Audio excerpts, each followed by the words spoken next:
In 5, 4, 3, 2, we're live. First of all, let me go ahead and try to share it before we get started.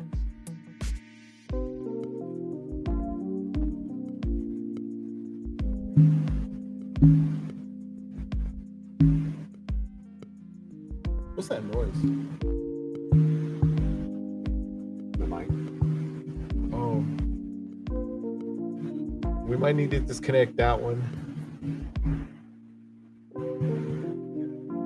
Just that button. There you go.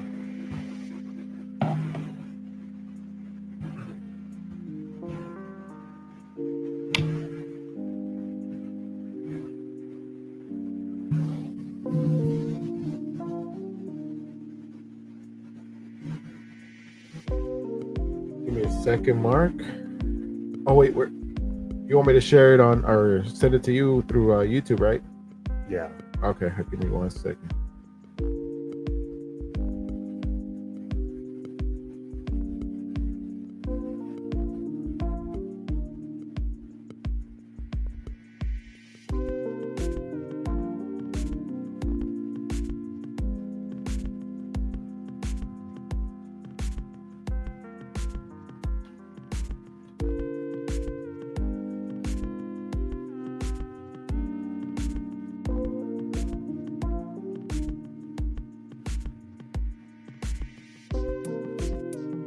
Got to do a whole bunch of stuff just so I can share it.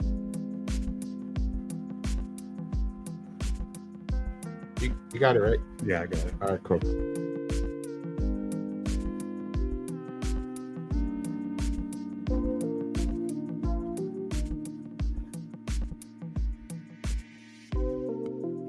All right, I am done sharing. That was a lot of sharing I had to do. All right, everybody, welcome back to another episode of Made You Listen. It's been a while since I've been back, honestly. It's been like, what, almost a week. I was last on a week. Wow.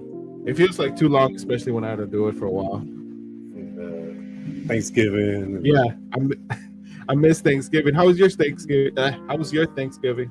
It was good. I don't think I asked you like how it was and stuff like that. No, it was good. It was good? I think the only thing I had to get used to was the amount of days I had off. Yeah. So used to working the day before, the day after. Yeah. But now we're in a better place. So it's like, man, I didn't think this was real. I know, right? Like, yeah, when I told you I came to the company, I was like, man, I feel like everything that we're doing is like wrong. Like, why are we not working 6 days a week? That's what we want. I was even asking at first, like, is there a way I could work Saturdays? Like, I was requesting it for a while.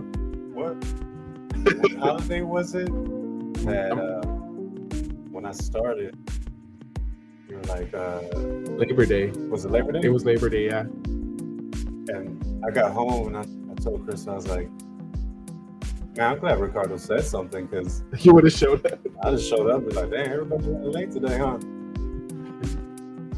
Man, I remember. Man, I'm telling you, that company is great. That's one thing that causes anxiety, stress. Yeah, whenever you're used to having like a real busy schedule, a real stressful environment and stuff like that, and all of a sudden you realize you have to slow down, and it's like you don't give your mind the break that it needs for it to process everything, and you just lose like kind of control out of it in a way, so to speak. Because I remember, I think mine started because I was in a really stressful work environment. I was, running around like a chicken with the head cut off because I was always so stressed. I would get home really late. I was arguing with the wife, and next thing I know, I get a new job. I'm in a better place, like I'm not as stressed, and that's when my body took a shot to like the system. Because it's like, hey, it's like my body's saying to itself, like, hey, what the hell's going on? You're just stressed. Like, what's going on? that we need to know? What do we need to do to slow us down? It was like the expectations from our previous job. Yeah, They were set really high, and it was just like, man, it's like this everywhere. And finally, we got to see how it's supposed to be, and it was a breath of fresh air. And still kind of waiting, like, all right, something's gonna give, and we're gonna show how it really is. exactly. All right, before we get started, I do want to go ahead and do the intro. I keep forgetting. We're actually getting a little carried away talking about the whole process and whatnot. As you guys can see, I have a special guest with me today, Mr. Mark Becerra. He is one of the guys who actually mentored me when as soon as like my anxiety and depression kicked in, like hardcore. I really didn't know who to go to. It wasn't until this guy hit me up one time, and he was all like, "Hey man, what's going on?" And I was like, "Oh man, just I've been dealing with this shit." And I didn't know people. There were people out there who could relate to the sort of things that I was dealing. And it wasn't until I spoke up, and he was all like, "Dude, I deal with the same thing myself." And I was like, "Hold up, what? You have it too?" But many more on that when we come back. So please stay tuned and please bear with us.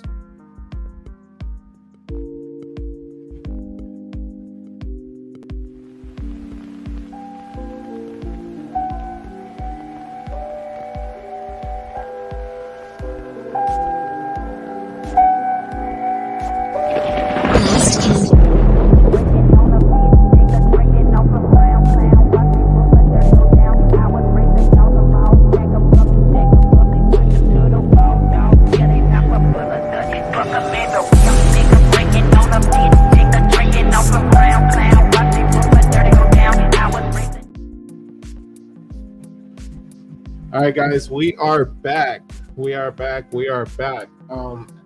As you guys could see, this episode is called damn, I forgot what it's called. Oh, Battle with Their Mental Health Part 2 of the series.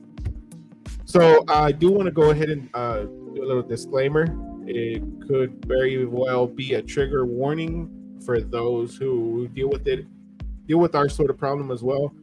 It's not necessarily that we want to trigger it to you guys. We want to manifest it. It's just we want to go ahead and talk about it, because there's a lot of people out there that aren't too familiar with the subject, or are those people who like to keep everything bottled in but don't know how to express it. So what I do want to say is, if you're dealing with the sort of feelings that we have experienced ourselves, seek help. Talk to somebody. I really strongly encourage you to talk to somebody, because you absolutely never know who you could be helping. Like I was telling you guys earlier, Mark over here, he called me up one day, said like, "Hey bro, what's going on?" And I figured by this time everybody knew that I was dealing with anxiety, because our boss at the time, he kind of was treating me a little bit differently. And I hated that, because whenever you're going through those sort of things, you never want to be treated differently, because then you're it makes you feel like something's wrong. Yeah, it convinces you in a sort of way that there is something wrong with you, and you never want to feel that way. That nothing is ever really wrong with people who are going through anxiety, depression, and stuff like that. Yes, they're battling through these sort of demons, I guess you could say, but I mean, at the end of the day, they're as normal as every other human being in the world. It's a normal feeling to feel depressed. It's a normal feeling to feel anxiety, and everything. You know what I mean? Like it's a normal thing. But there's just those people that don't understand the subject, that they really don't know how to handle it. So I was getting treated differently. I was getting like help here and there, and I was getting I was getting treated very differently, and I didn't like that, because it made me feel like there was absolutely something wrong with me. And so I think Mark reached out to me, and he was all like, "Hey bro, what's going on?" I told him.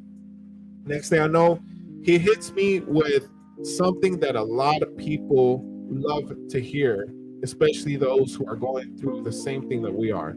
He said, "Me too." And those are the words, those are the two words that basically like lifts the whole weight off your shoulders, because you like basically, how do I say it? We reduce the amount of description that you feel. Yeah. You're like, man, I don't have to describe to you what I'm feeling, because in the same way, you're feeling the same way that I'm feeling. It's the relation of that feeling. And I think the more that I told you on how I felt, Yeah, you were more surprised. You were like, hey, dude, me too. Like, yeah, and I'll ask you, like, do you feel like this? And you're like, yeah. And that kind of brought more comfort into thinking, okay, I can find help with anybody, and I don't have to go to a doctor for them to tell me this, because everybody has it. And I think the people that have it and they're not so outspoken with it is because just society puts a label on depression, and Yeah. people think depression is, okay, I just want to hurt myself, I want to do this. And there's all different kinds of levels of depression.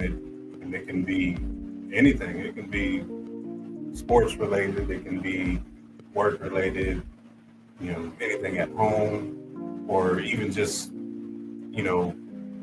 goals that you want to meet for yourself and you're not meeting them, and that'll put you in some kind of depression or have you on some kind of level of anxiety. And I think people want and need to hear that it's not just them that feels that. There's a lot more people that can relate, and it doesn't even have to be the same race or, male or female. It's everybody that feels that. yeah, But it is crazy how so many people can relate to it. And I think when people put that awareness out there, it gives everybody hope yeah, exactly. that you can overcome it. overcome it. Yeah. But that's the main thing. The like you said, the disclaimer. We ain't trying to trigger anything, but it could happen, and it'll at the end of the day, at the end of the podcast, hopefully, we can help whoever that's listening or whoever needed to hear it. And I think that's the main goal. Yeah. Is to just really just help everybody that we can. And I think the platform that you have is like, it's amazing, because you're home, you're in chanclas, and you're able to help somebody out here at home. Exactly. Instead of, like, hey man, maybe we should meet up, or, let's do lunch or whatever. Because there's some people out there that don't feel comfortable opening up about the subject, and sometimes you don't even know how to approach it.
Sorry guys about that whole freezing thing.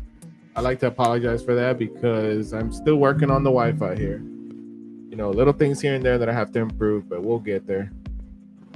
definitely by next year, I'll definitely have that set up and ready to go.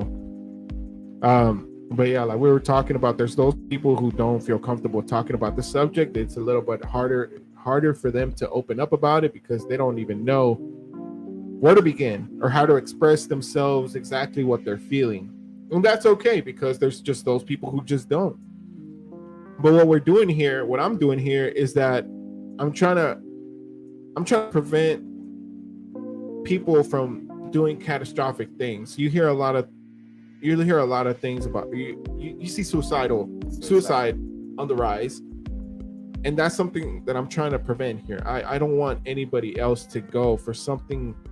I don't even want to say that this is something very simple to fix because it's definitely not something that you can fix overnight. But just by talking about it, expressing yourself in some sort of way, or even listening to other people that go through the same thing that you are, we can prevent those numbers from even increasing to a certain level.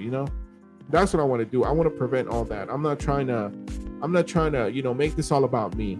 It's definitely not anything about me, for sure, because I know that I could be helping some other people out there that goes through the same thing that I'm doing.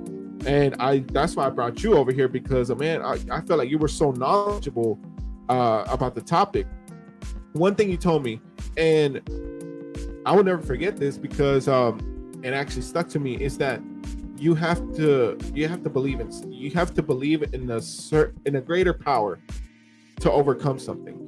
I don't necessarily want to tell anybody else that they have to believe in God, because honestly, that is your choice, whether you want to believe in God or if you don't want to believe in God. That's one of the reasons why we live in America, is because we have the freedom of religion. I don't ever want to tell anybody, hey, you should believe in God. No, go ahead and believe in whatever faith you want, but believe in a higher power that can definitely help you overcome these things, overcome these obstacles, because once you believe in something, it lets you know that there is definitely something greater to live for, basically. And that's what I did. For me, it was God. It was religion. He told me, like, hey, dude, you should listen to this video right here. And it was a pastor. I'll never forget this, Stephen Furtick. I started listening to him more often. And that dude right there, he made so much sense. And he talks about anxiety a lot on his sermons. And it opened my eyes to anxiety in religion. And I was like, okay, cool. That this is for me. And it made me feel more comfortable because it was coming from somebody who was closer to God. And it let me know that, hey, you're going to be okay. It may not be today, it may not be tomorrow, but one day you are going to be okay. And that's what you have to do. You have to believe in a greater power in order for you to overcome the situations that we have. But Mark, tell me a little bit about your first time experiencing anxiety. And I grew up with a Christian family, so when I felt anxious or just felt down, it was always just pray about it.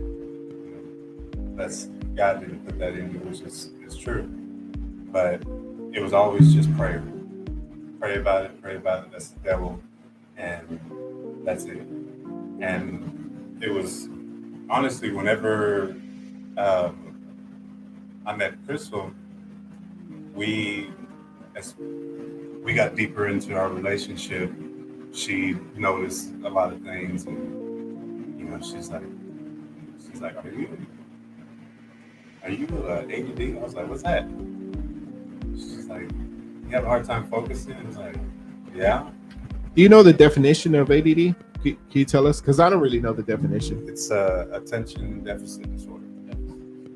So it can be like if we're talking right now, and I'm looking around and I see something, and I'll just kind of start focusing on that. And it's like, all right, my bad.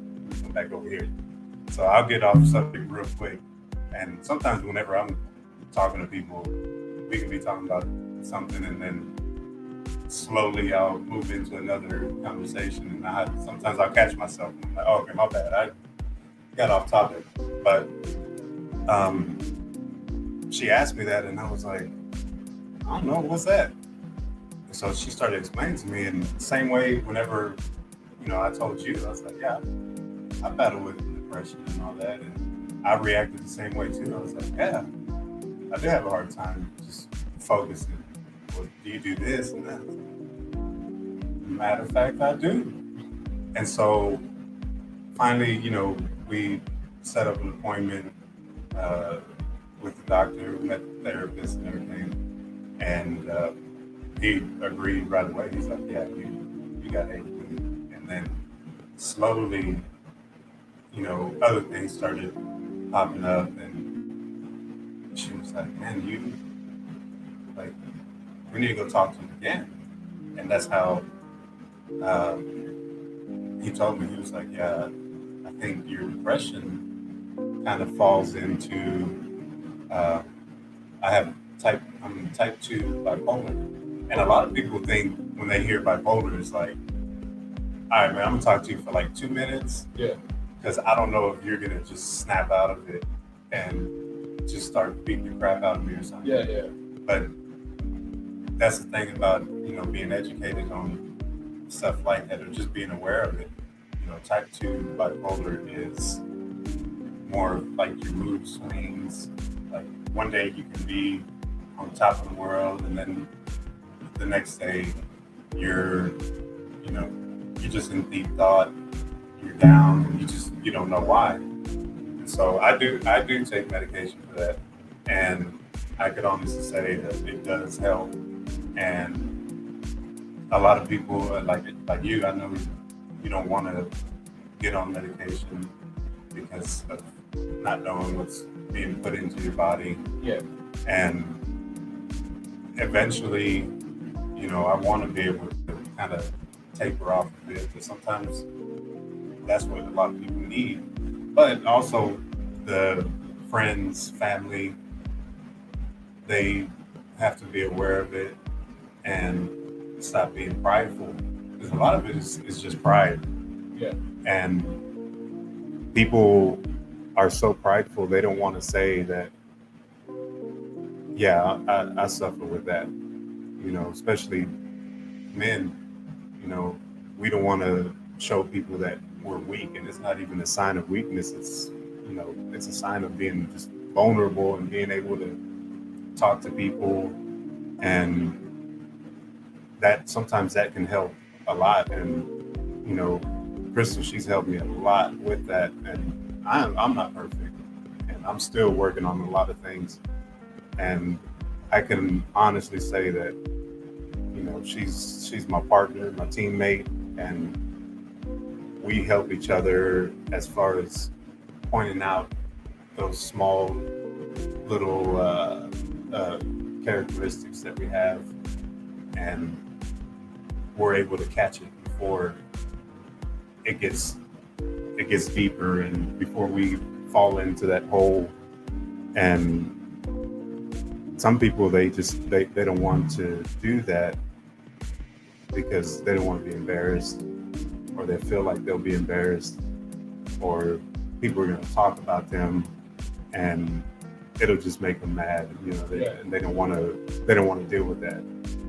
But that's really the thing that we all need, because if you're trying to find a solution, you're trying to find a tool to fix something, and if you don't have it, the last resort is always like, hey man, do you got this? Like, you're trying to fix your car or something, you're like, man, I don't have anything to fix it with. And your natural reaction is like, all right, I don't want to go ask dad, because dad's gonna get after me. And that's what we automatically think. Yeah. But it's gonna end up being that, like, you want to be able to feel comfortable and ask for help. And a lot of times that's where that anxiety kicks in. A lot of times when you finally give in and ask for that help, what you were thinking never happened. Yeah. And as you start thinking to yourself, like, man, I could have fixed this a long time ago. Yeah. Instead of just waiting and, me worried about what people are going to say, and it makes you a lot more comfortable in that situation to just talk about it, or even sometimes if somebody asks you like you good, man? You're all right? And that shows that people notice, they're paying attention people notice to that like you're people start noticing like your actions and stuff like that. Those people are the ones that mainly go through the most, I believe, because they actually notice the things that you're going through are relating to some of the things that they're going through themselves.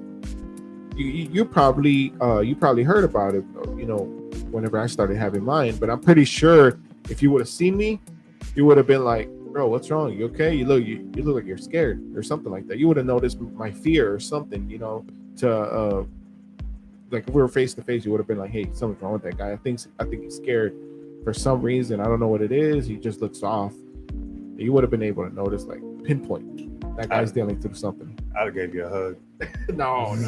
I am not a hugger. No, but I was reading the comments and give me 1 second. I was reading one of the comments real quick.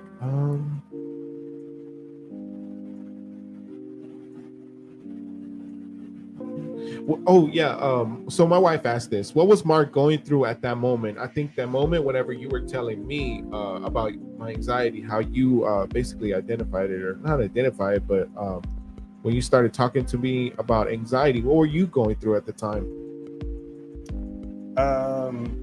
Would you say you were cured in a way, or like out of it, or would you?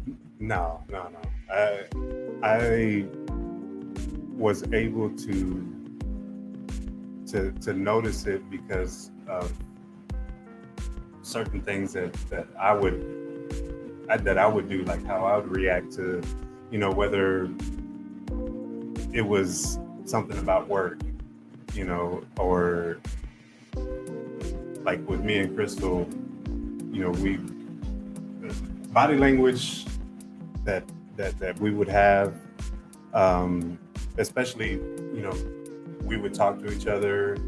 We had our meetings at Golden Corral, all the time. So, you can kind of see how everybody acts when they're in a good mood, or if they're in a hurry, like, man, come on, let's hurry up and get out of here. Or you can kind of tell if something's bothering people. I've always been pretty good at reading people. Yeah. And I think because I'm always curious on what people are thinking and how people are feeling. I think that's my thing too. Like I'm always wondering what's people's story in a way. Like, I wonder what they're going through. I wonder what this and that. Even though at the end of the day, it's none of my business. But I'm always wondering, like, I hope they're doing good. You know what I mean? Like, especially me now. I'm always thinking to myself, like, I really hope these guys are doing good. I don't know. I do you think anxiety has changed you in a way?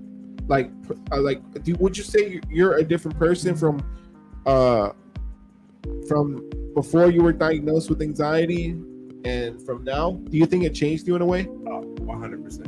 Yeah. Just being aware of it. Being aware alone, and knowing that it's out there and pretty much in everybody. Yeah. And I think what a lot of people are good at, and it could be a good thing and it definitely could be a bad thing, is hiding their emotions. Yeah. And some people, they let it take over, and it'll just end up manifesting into their lives. Yeah. And it'll manifest in their home, it'll manifest in their friendship, it'll manifest at work, and it'll kind of push people away to where it's like, oh man, yeah, we don't really, Mark's cool, but there's just something about him. He seems like he don't really like talking to people.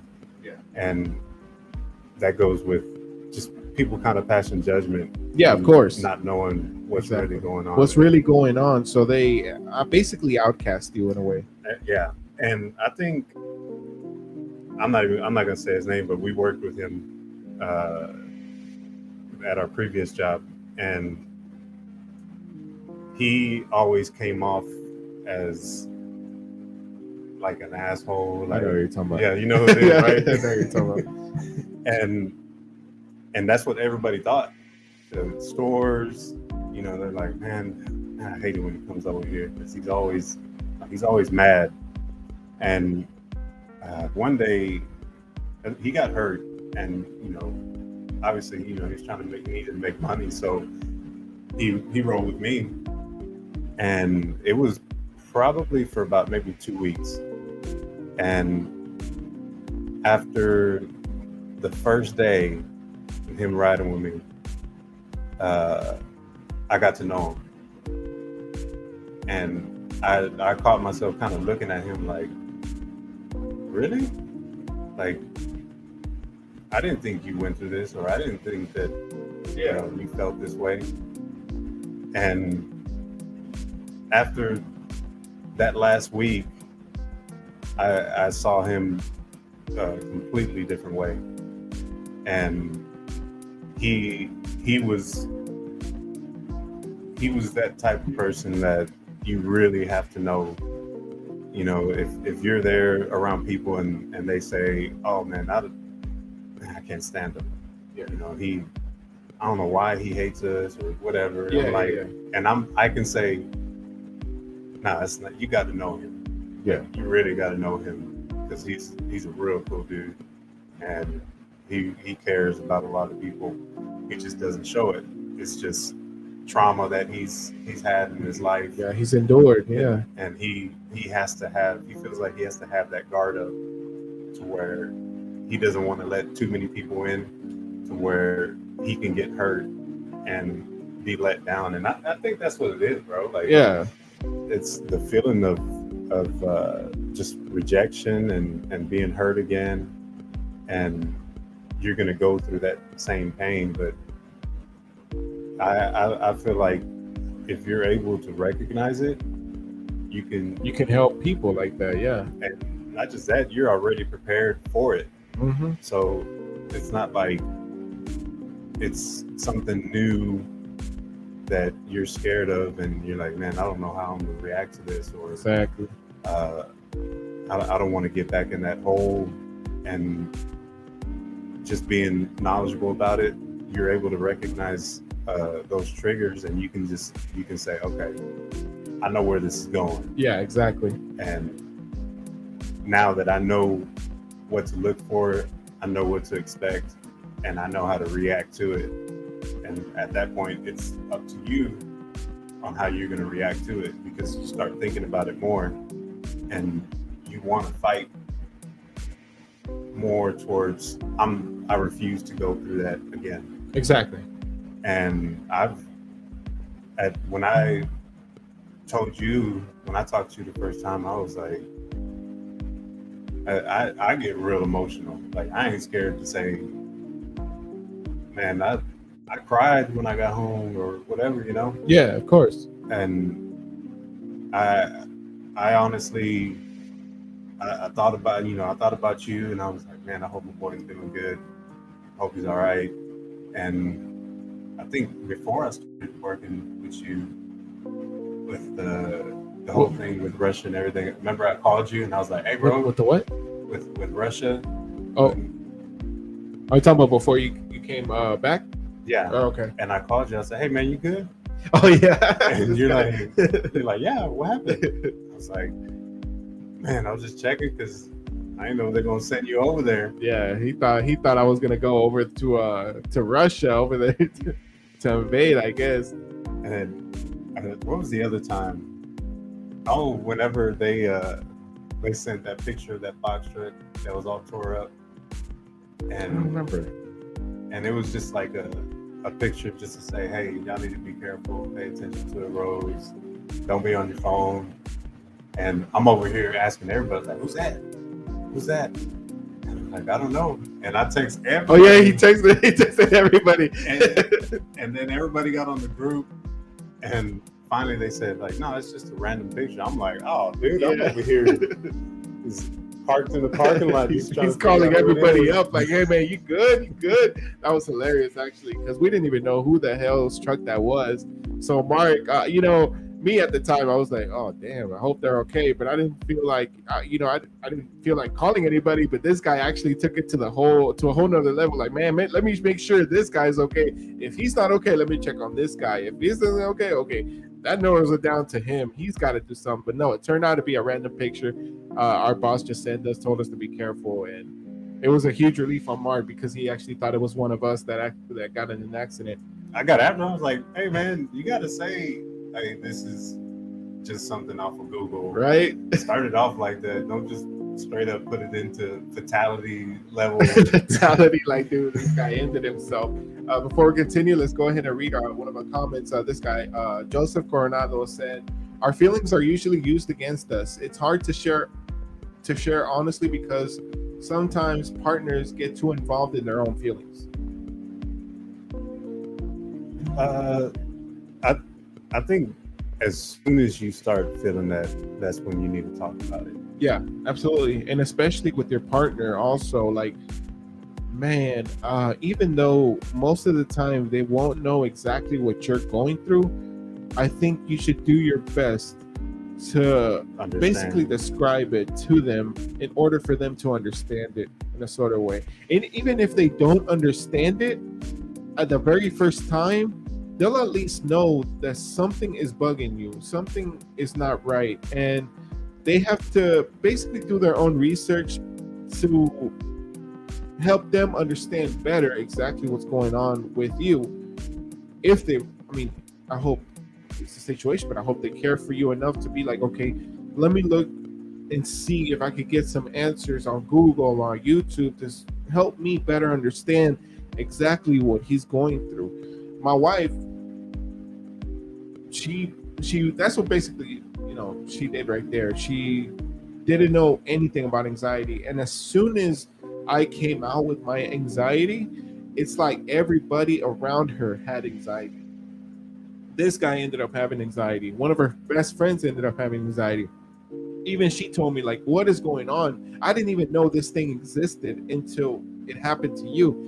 And now that it happened to you, I'm better understanding it in a sort of way, which she still doesn't understand it 100%, but she knows enough to basically pinpoint somebody who has it. Yeah, and able to catch it before it escalates. Exactly.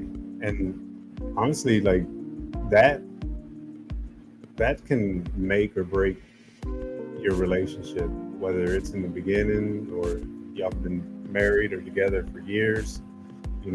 It changes you. It does change. It changes you. It changed my whole personality. Because before I guess I could say pre-anxiety, I was more outgoing. I guess you could say more sweet. Like she likes to say, like, man, you were sweet. What happened to you? You can't take it out on me. I was like, no, it's not me. It's just I'm going ahead and blame my anxiety because I just stopped caring. There's some part of me that just stopped caring. I didn't say I stopped caring about her, but I stopped caring about other things in particular. I can't really say what, but I just stopped caring. I know I shouldn't stop caring, but I have. I mean, I wouldn't say it's stop caring. It was a priority. So all your other priorities, like, caring about just meeting people, talking to people, yeah, like hosting events or whatever, your anxiety said, hey, that don't matter. Like, yeah, I think that's what it is. Yeah, you need to focus on me. Yeah, focus on me because I'm what's happening right now. And it'll get so bad to where it's like, all right, I don't feel like doing this. I don't know what's wrong with me. And not having that awareness, it scares you. Yeah. And I think that's what a lot of it does, is that the fear of the outcome after knowing that you have anxiety. I think that's what gets a lot of people. And your partner is going to be there by your side, and they're going to understand, even though whether they felt it before or not. Your partner is going to help you out, and they're going to be there for you. And us as men, like we gotta stop thinking, even though that's your wife, we need to stop thinking, oh, I'm embarrassed to say something. Yeah. Knowing that y'all been through thick and thin, and there's nothing out there that you should feel embarrassed about. And like I said, it'll make or break your relationship, but that all depends on you and your level of just being vulnerable and being able to open up and just express what you're feeling, no matter what it is. And there's no little type of anxiety. Like, it doesn't matter if it's about, man, I ain't got no drawers washed, what am I gonna do tomorrow? Flip them inside out or something? Or how am I gonna pay this? There's no level to it. Anxiety is anxiety, depression is depression. And mental health is like, that's a lot of, it's a lot of what people are suffering with, and they don't even know it. It's a lot more than meets the eye, basically. Yeah. And it just, we just got to be able to help each other. No, exactly. Addie said, or when you're doing better, they bring up when you used to not be good instead of carrying on with you. That hurts the most. Yeah, absolutely. That hurts the most. But the devil ain't gonna come after you when you're doing bad, because he's doing his job. So it's whenever you're doing good, that's when he wants to come after you. And that's a lot of things that you gotta be able to put in your mind, in your soul, in your relationship. Just like when you're trying to do something different, or like you start a new job, all you're thinking is, I don't want to let them down. I don't want to show them that I can't do this. And you refuse to let them down, and mainly let yourself down. Yeah. And if we work hard, just as hard on our mental health and our anxiety and everything else, we can come out on top. I'm not saying that it's gonna just be gone. It's still gonna be there. And I think I've said it to you before. I was like, you want to be able to live with it and not live in it. Yeah. And that's the main key, because you let that walk you through life, you ain't gonna have much of a life to live. Hell no.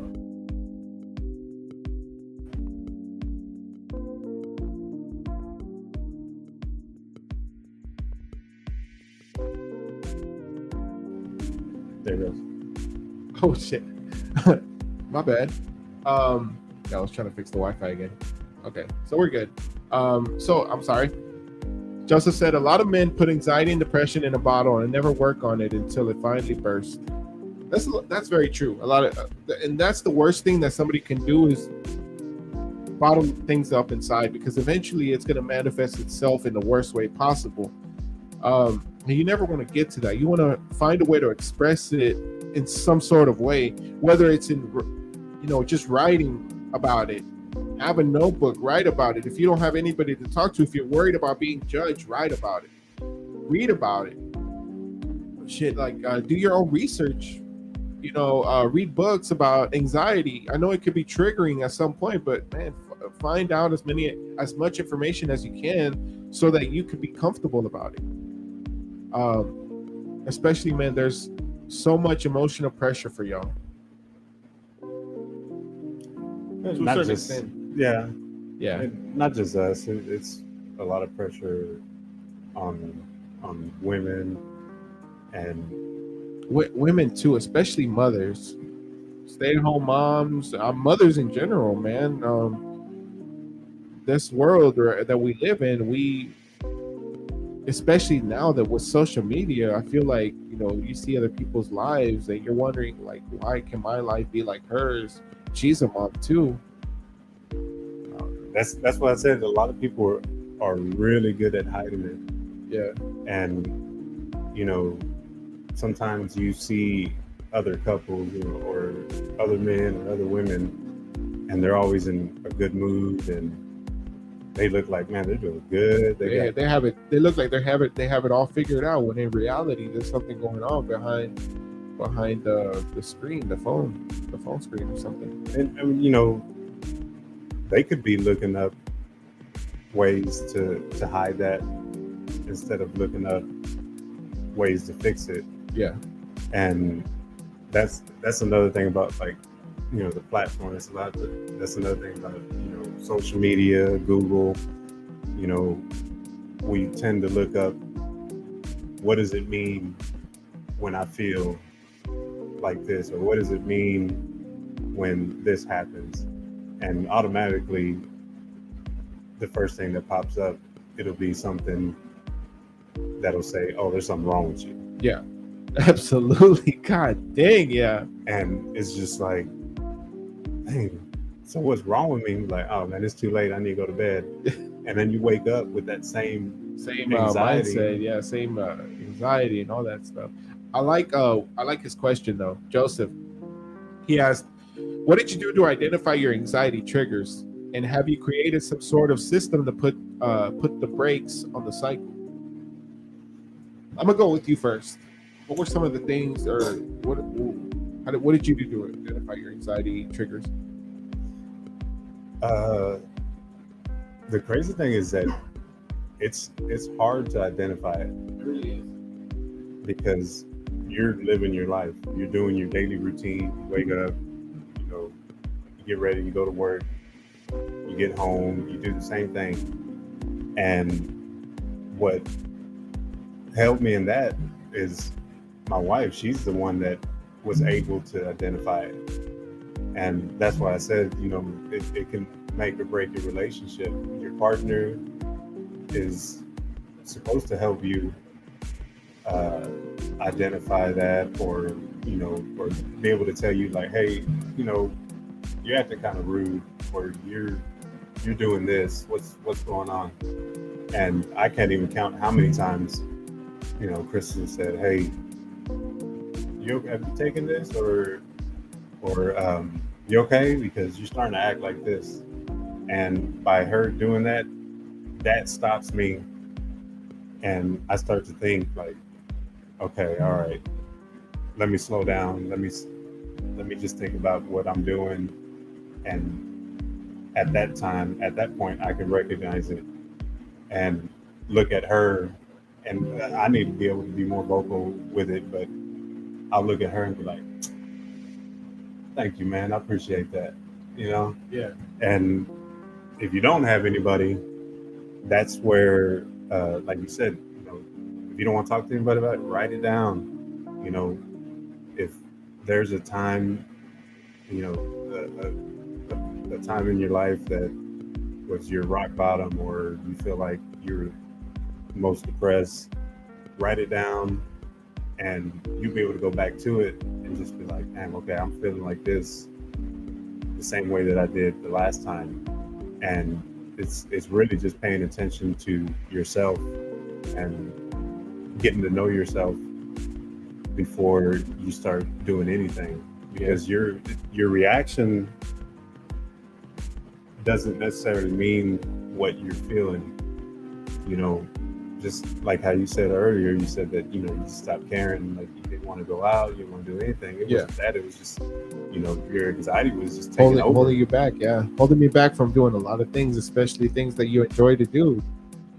It could be anything, really. And, you know, that right there, whenever you start feeling like that, that's where you can kind of look back and just say, all right, let me stop, let me slow down. And, you know, our kids, you know, they stop us in our tracks sometimes.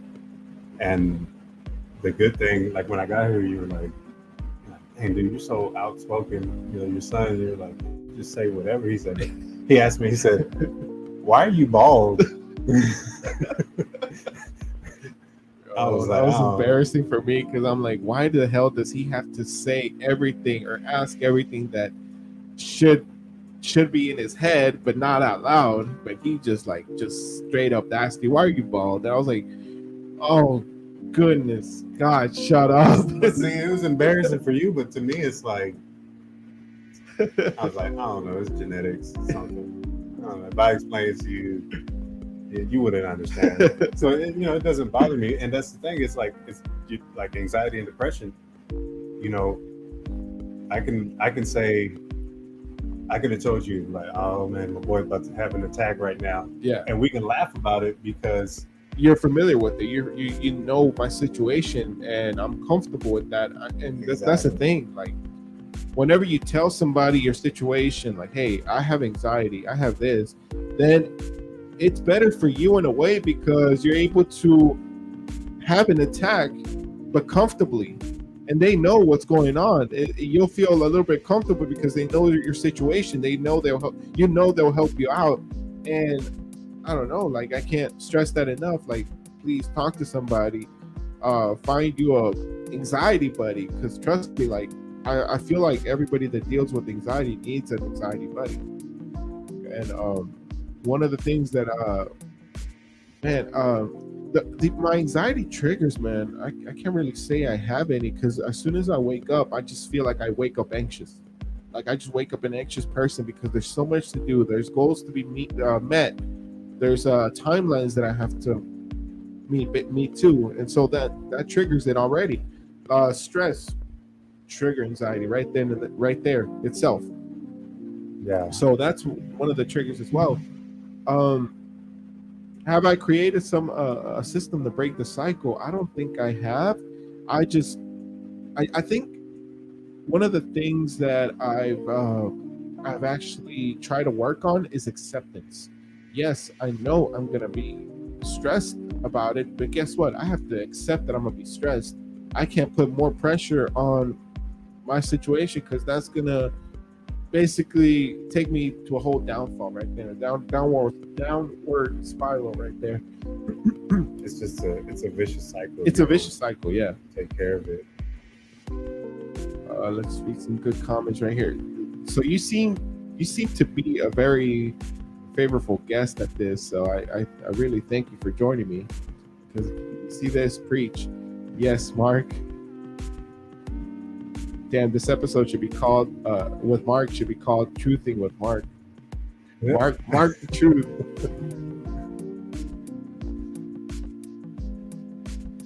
Your mind never stops. You do a lot for us.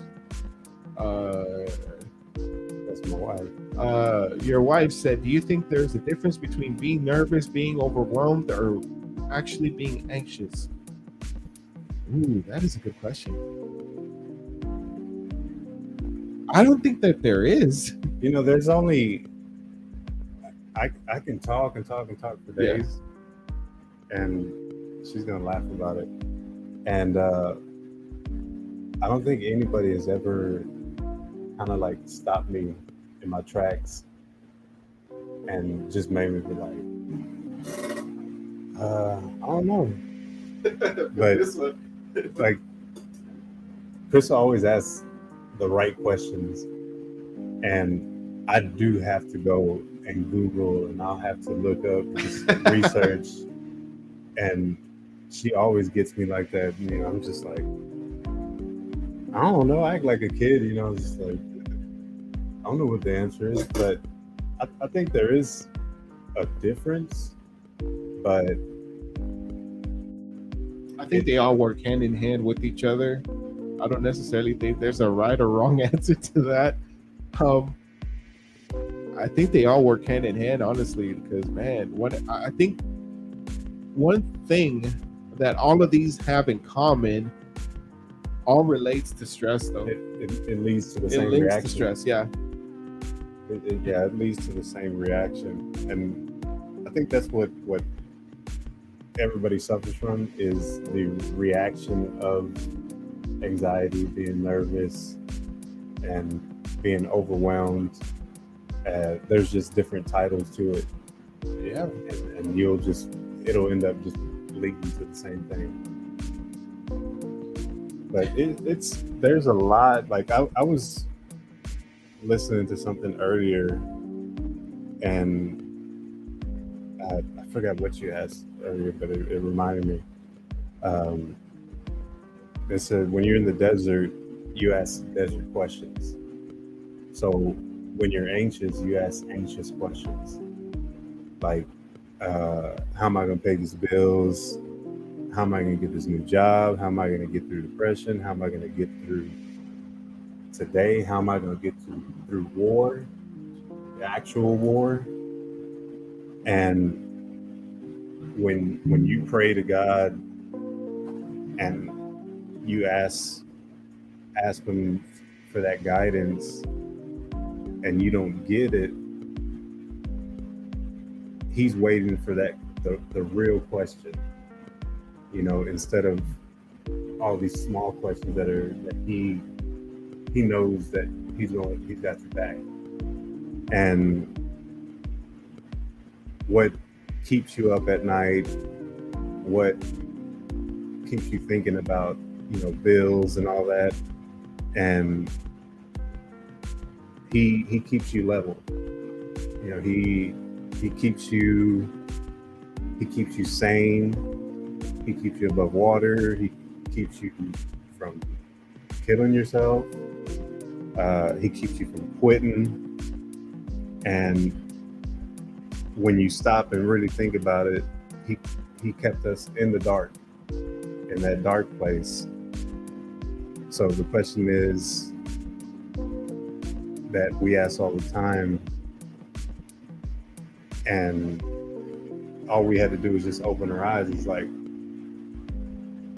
he kept us paying those bills. He kept us there. So we got this new job. He kept us and got us through that depression. Exactly. Got us through that war. And, like people that have been in the military, not thinking about, how am I going to pay this? How am I going to support this? How am I going to, keep my car? Or how am I going to get this new job? Everybody was thinking, how am I going to get through today without death? And that's what we need to do. We just need to open our eyes to that. It's like, he's been keeping us from all that. Yeah. And we need to turn to that and just, know that and realize that if he's gotten us through all these things, all these horrible things, he's gonna get us out of this too. Basically, I know what you're saying, and I think that's one of the things that we have to accept, especially while going through this. That we made it. I was like 27 when I started dealing with anxiety. 26, 27. And I didn't stop to think for 1 second, like, well, here I am 27 years later. I've been good. I need to make it another 27 years more.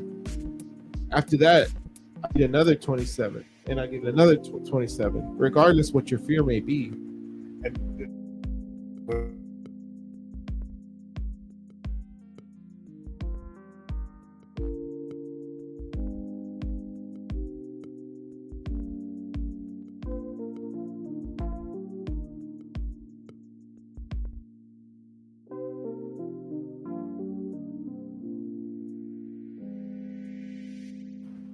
There we go.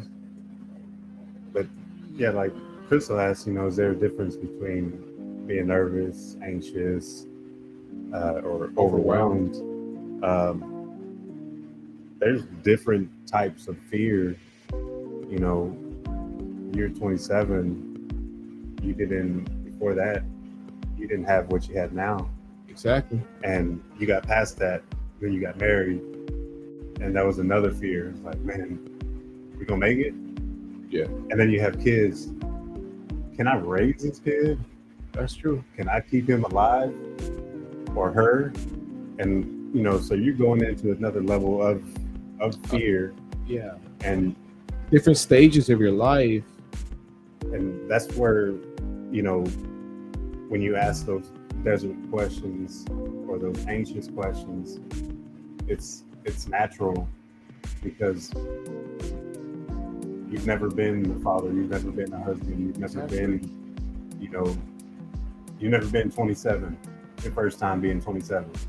And you got to be able to use that desert time, those dark times to get you through the rest of your life, to get you through the rest of your anxiety, your depression. But I mean, there's a lot of different ways to handle that. And like I said, the platform alone, you know, whether we got 250 views or 10, 20, 1, you know, it's going to help somebody. You know, as long as it helps one person out of 100, you know, you're doing your job, being able to set that in their lives. Another thing that we're also dealing with, and actually I think raises a lot of questions in life, is that the older we get, the more we realize that not a lot of people that we grew up with are making it. You know what I'm saying? You see, how we connect through Facebook, Instagram, YouTube, whatever the case may be. The people that you grew up with, it hurts us to see them no longer be with us. Not a lot of people have made it, and whatever the case, whatever their case was, whether it was depression or car accident or whatever, we keep that fear within us. Like, man, what if that could happen to us? That's a big fear, man. Yeah, I think it's reality sinking in, I guess. Yeah, and social media, the news doesn't help at all. Hell no. And sometimes it makes it a lot worse. Oh, I think you're reading another comment. Oh, no. I was just going through it, and my wife said, I never had anxiety before, and since I had my third baby, I get it here and there. I hate it. And it's true, because she was never anxious.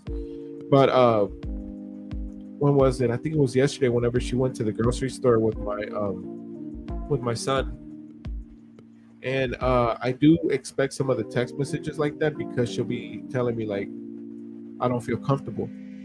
I know what that means, because she's in a crowded place with my son, and you see a lot of stuff happening nowadays. Especially, you get all these Amber Alerts about these missing kids, and I'm pretty sure it's so much pressure on her because she's trying to take care of of our son. He's not a baby. He's 8 years old, but still, you know, people nowadays, man, they're crazy. I'm not saying everybody's crazy, but man, you got to be careful what you do, especially out there. Being in the grocery store may seem like the most innocent thing in the world, but in reality, somebody could be out there watching you, lurking behind the shadows, and just trying to basically catch you slipping to where they could reach over and take your kid and stuff like that. And that's scary. I've seen it too many times. Exactly. And that's scary nowadays. And that's one of the fears that we live in the world nowadays, is that, especially with kids, is that we want to make sure they're okay, but we want to make sure we're okay too. I think what's more scary is that it's not like how it was back then. It's like they'll do it at night. And now it's like, man, they ain't even scared. No, they'll do it in broad daylight, yeah. And there'd be tons of people around. And another crazy thing is that a lot of those people won't do anything. They'll pull out their phones and record. Oh, exactly. Before anything happens. But that's good that y'all have, like, she's able to text you. Like, I'll tell her, like, hey, just text me the whole time that you're there, just to make sure you're okay. If you're okay, then he's okay. So I'm trying to keep her mind distracted by texting her. And whenever she tells me, like, I'm going to the store with the other boys, like with the other two babies, you know, I'll tell her, please text me, or I'll be on the phone with her, like, hey, call me. If you're uncomfortable, you let me know. I'll tell you what to do. I'll see if I can get you some help, or whatever the case may be. Yeah. But yeah, man, we have to. I think nowadays we have to be more united, more than anything in the world. We're seeing a lot more cases of child abduction, and it's scary. And that's a a big fear of ours.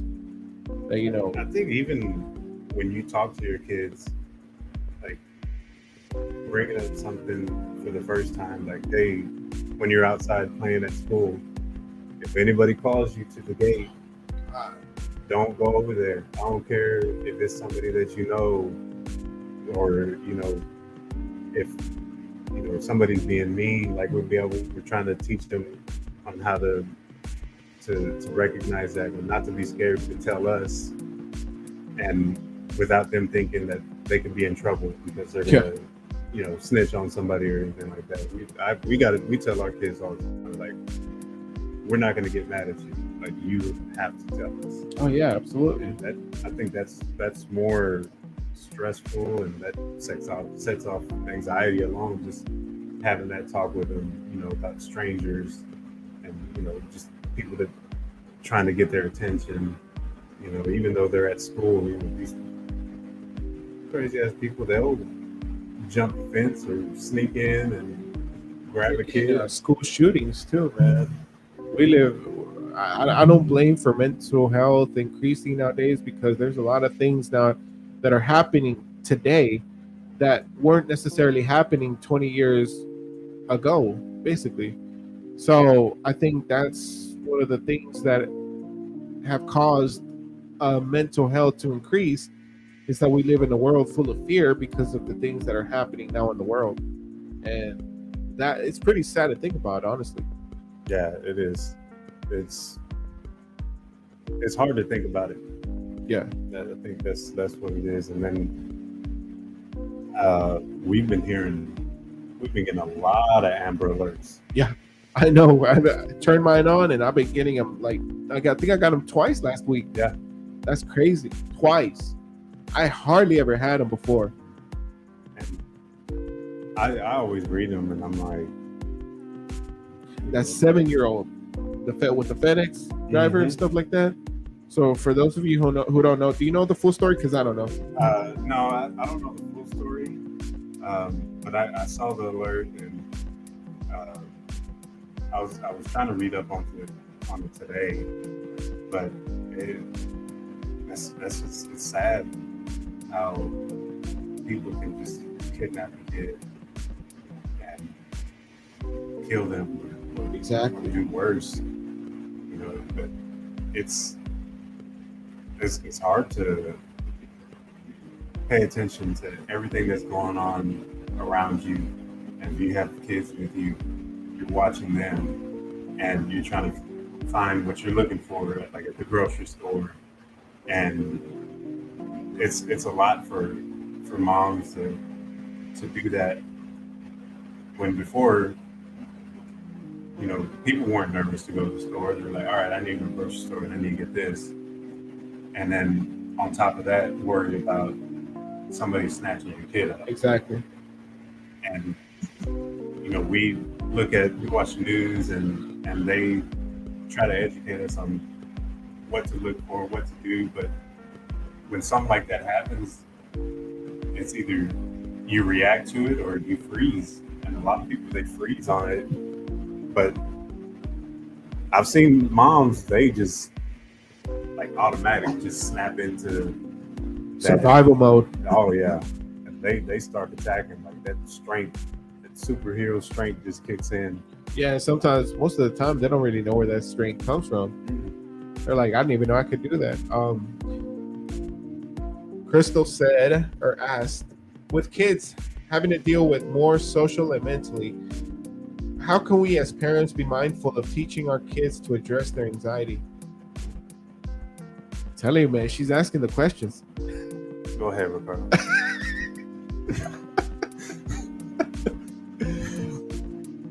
I don't know. See, because I can already tell my oldest is gonna have anxiety. You can already tell. You can pinpoint some of the things, some of their behaviors and stuff like that. I'm trying to be as supportive as I can be. I know at times I'm not, but I think that eventually I'm gonna have to be there for him more, because I wish that I had the that support when I was a kid, because I'm pretty sure I even dealt with my anxiety even when I was a kid. I just didn't know how to express it or how to describe it in a way.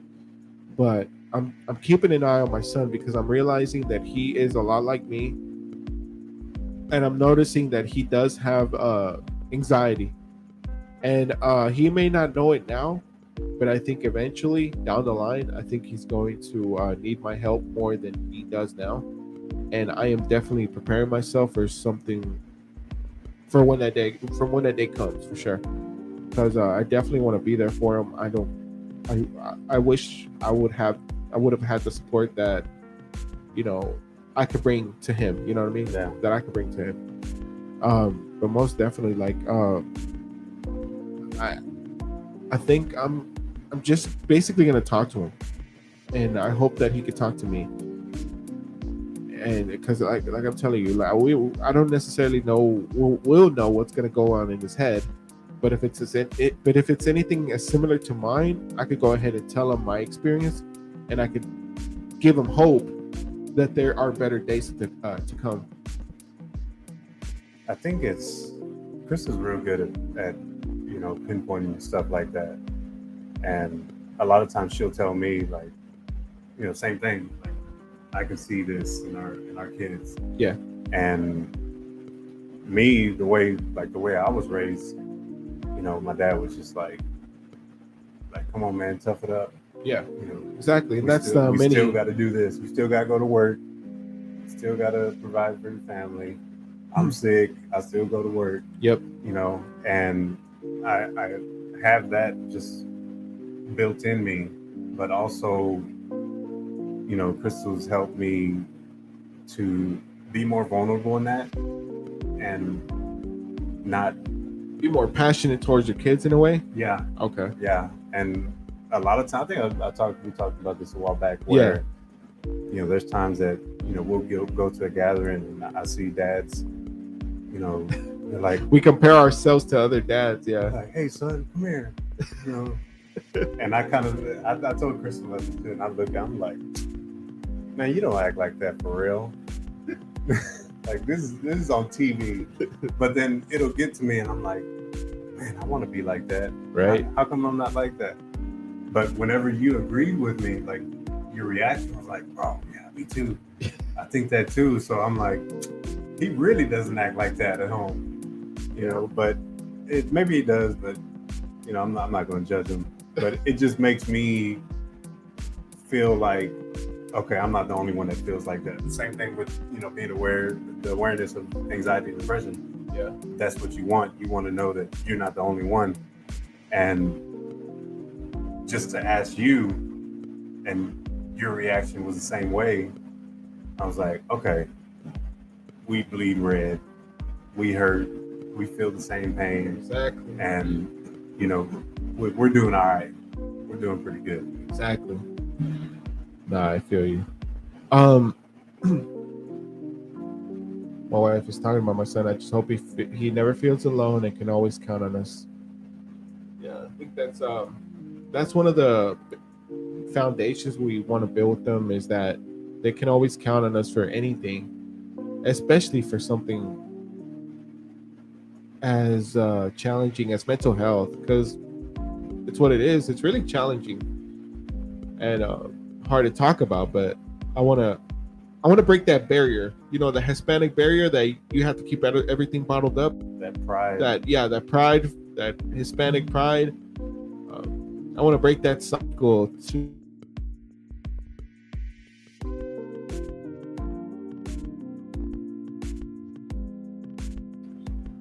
There goes. Oh, okay, never mind. We're here cussing up a storm, and it came back up. Flip this table over. No, but I said I love my kids, man. Just like you do, man. We're real family oriented, I believe, and we want to see them grow old and whatnot, have a family of their own. And we never want them to experience what we've experienced either. But yeah, I think that's a great life lesson, is that you go through the challenges that you go through because you can basically teach your kids. how to overcome them. You want to go through that. You want to go through the pain and the suffering so that your kids don't go Exactly. through that. And you ever look at your kids and just like really just look at them and be like, damn, just like the features that they have, and like how tall they're getting. Like, damn, dude, you're getting big, man. Yeah. And like, you know, your son said he's gonna be 9. Yeah. And me and Kristen were looking at, you know, our oldest, and I'm like, dang, he's tall, man. Yeah, we always do that. And you know, like sometimes like on your memories it'll pop up. Yeah. You know, you'll catch a picture that you took whenever they were born or something, and you look at that and you're like, man, this dude gets on my nerves, but man, I love him. Yeah, right. Like, I love this kid, man. Like, You could God, I have wish a he was heart that attack, small again. But man, I wanted him to talk so much, Right? and now I just want him to shut up. Yeah. Why are you asking so many questions? I don't have the answers, man. I'm still trying to learn that. And like my middle son, How old is your middle one? he is 26. Oh, okay. So how old is your oldest son? He's gonna be 8, So 8, 6, and my daughter, she just turned 3. oh yeah, same age as Josiah. And my oldest daughter, she's gonna be 14, and she's at that age to where we can talk like this. Yeah, exactly. And you know, I see her, and a lot of times I'll look at her, I'm like, Mama, you're beautiful. Yeah. She's like, thanks, Dad.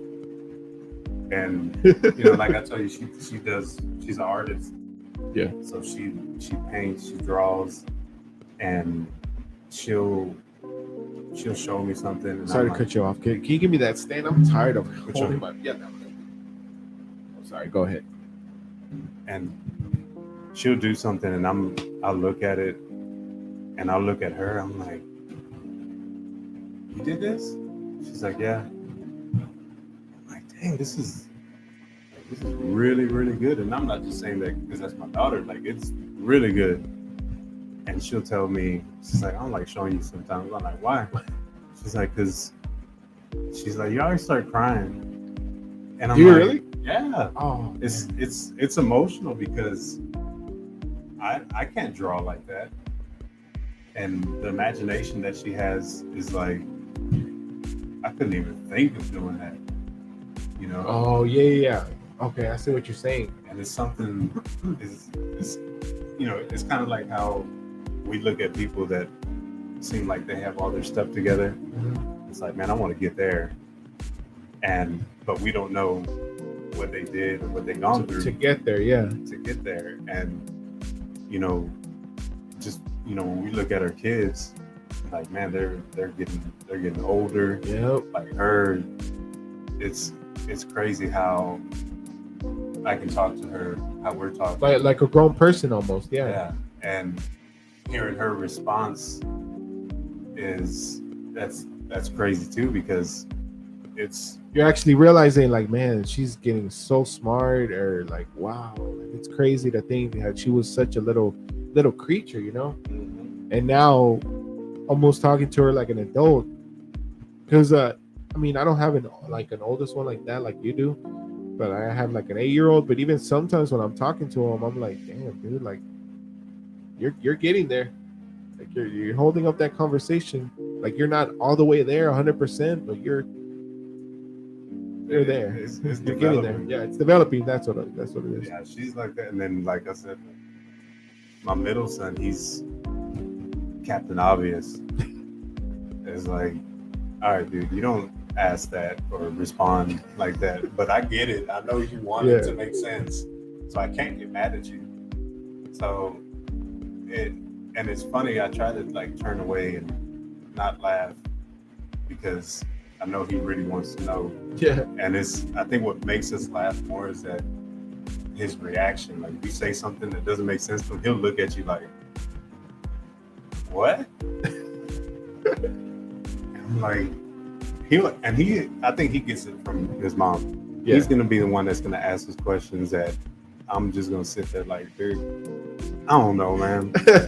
Look it up. Look it up. Back to the anxiety topic. You had mentioned that you take medication, right? Yeah. For your anxiety. Is it necessarily for your anxiety or for the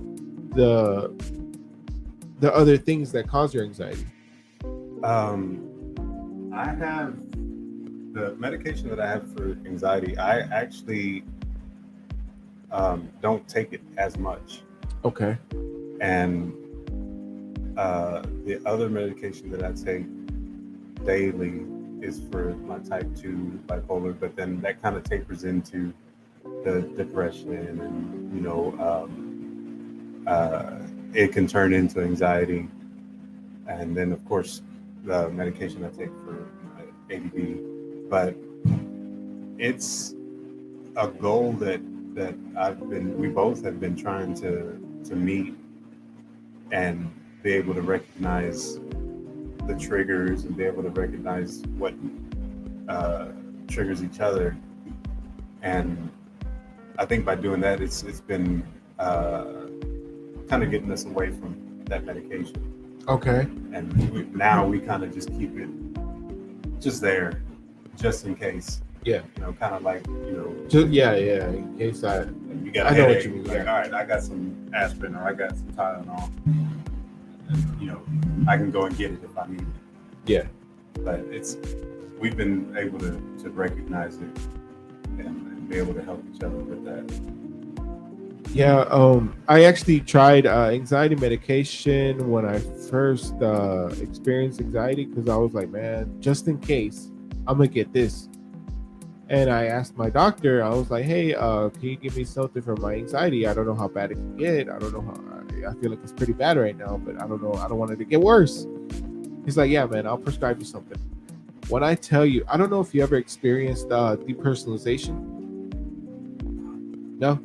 Okay. So for those who don't know what depersonalization is, it's whenever you feel out of body or out of touch with the world. Like you feel like you're seeing yourself in third person. You feel like nothing around you is real, like everything is just fake, and you're just living in make believe world in a way. It's actually pretty scary whenever you're going through anxiety, because from what I heard I've done my research about it, is that depersonalization and anxiety go hand in hand. Once you start experiencing depersonalization, is because either it's gonna ease up on your anxiety, like your anxiety is gonna go down, and that's what I experienced it too. I've actually experienced DPDR, depersonalization, for like 2 weeks already, and whenever I feel it, I feel like I'm okay. This last time that I felt it, I was in a car. We were in a car parking lot at an HEB, and my son was talking like in my, I think it was my left ear, and he was just talking so much, and eventually I felt weird, like he was just talking in distance or in a tunnel or something like that, and I freaked out. So I sat up, and my wife's all like, "Are you okay?" And I was like, "Oh, I'm sorry. She knows what depersonalization is." I was like, "I'm sorry, I just got DPDR." And she doesn't know exactly how to deal with that. So, I just tell her like, "No, I'll be okay. I just have to, let myself know that this is just temporary. It's gonna go away." And the reason why I'm bringing that up is because whenever I started medication, that's how it made me feel. It made me feel like that the whole day when I started taking medication. And when I started doing my research, it said certain medications cause that. And I was like, well, no crap. So I stopped taking them. I was like, I'd rather feel anxious than feel like nothing around me is real. You know what I mean? Yeah. So I went to the doctor and I told him, I'm sorry, but I can't take this medication. And he asked why. And I was like, I'm getting a lot of depersonalization. I didn't even have to tell him what it was. He automatically already knew, like, oh, okay, I'm sorry, I'll take you off of it, don't worry about it. I was like, okay, would you like another medication? I told him, no, I think I want to deal with it head on. And a lot of people a lot of people kind of advised me to not do medication because it was so hard for them to get out of it. And one of my friends actually told me, like, please, please, please, do not do medication. If you feel like you have to, then go ahead and do so. But I highly suggest that you don't, because it's really hard to come out of it. He's all like, I wish I would have never taken my medication, but I have to take it now because if not, I have the worst headaches in the world. He's all like, it might not affect you in that sort of way, but it might. He's all like, don't be too dependent on medication. He's all like, you can do it on your own. And sure enough, I'm glad he told me that, because he's right. Yes, I've lived miserable some days, but most days I'm really calm. And I think it's better for me this way because I'm actually dealing with my panic attacks a lot better than what I was. And there was a time, I think I told you, like, I'm just anxious. I'm just an anxious mess. I'm anxious. I've been anxious for a whole week. I've been having panic attacks twice a week or whatever the case was. But I think it's I take it like, hey, you let your guard down.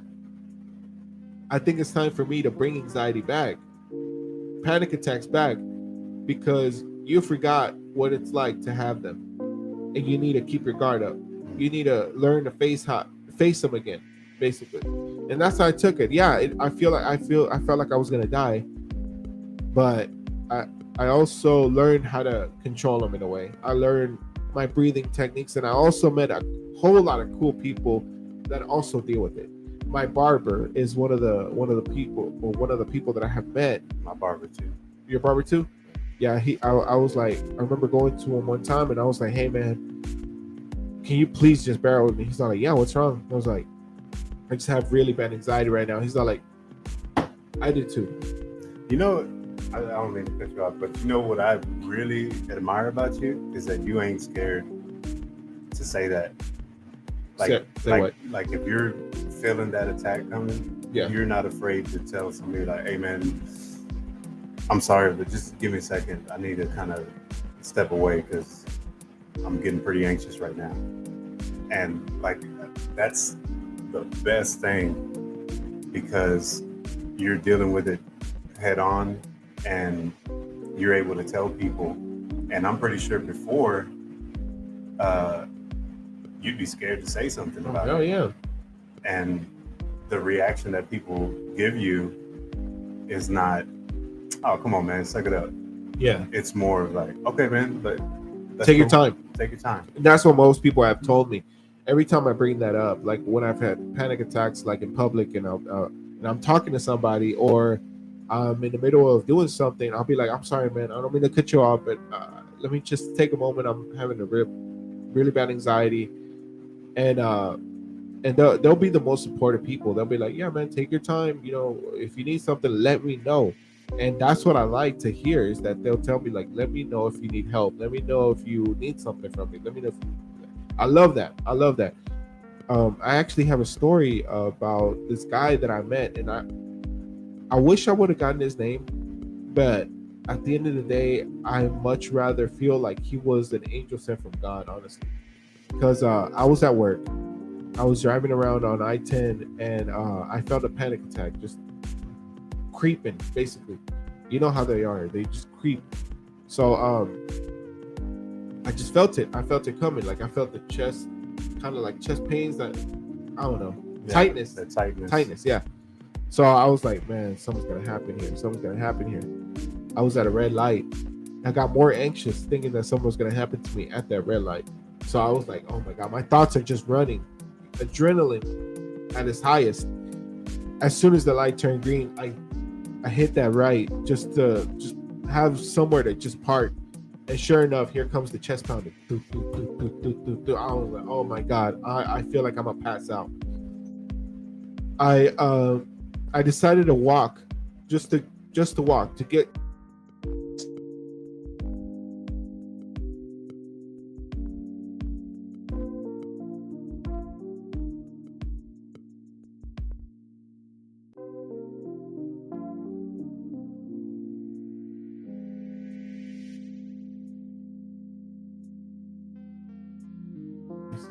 All right. Like I was saying, or I was really interrupted by my stupid ass Wi-Fi. Not wife. I said Wi-Fi. Oh. I said Wi-Fi. All right, man, I gotta go. I gotta go. Nah, but yeah, I like I was saying, I put my truck on park. I put my hazards on. I decided to walk towards a business, like a really huge business, really big building, and I saw this guy out there. This guy was tatted up, was smoking a cigarette.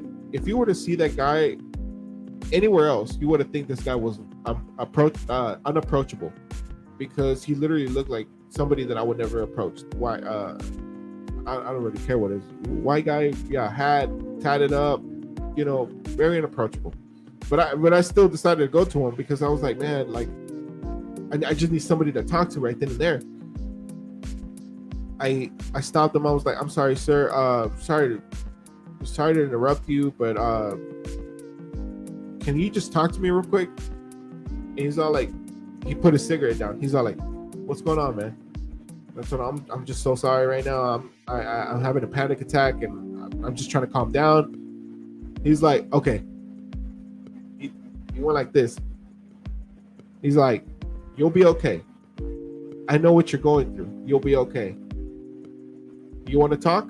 I was like, yeah, we can talk. He's like, how long you been driving? I was like, I've been driving for 6 years or whatever. I don't remember what I said. I said 6 years. He's like, okay, what do you do for a living? You have kids? Just questions. He's like, just breathe in, breathe out. And I started asking him questions. I was like, how do you know how to deal with this stuff? He's like, oh, I have PTSD. I was like, oh, okay. I was like, I'm guessing through the military. He's all like, no.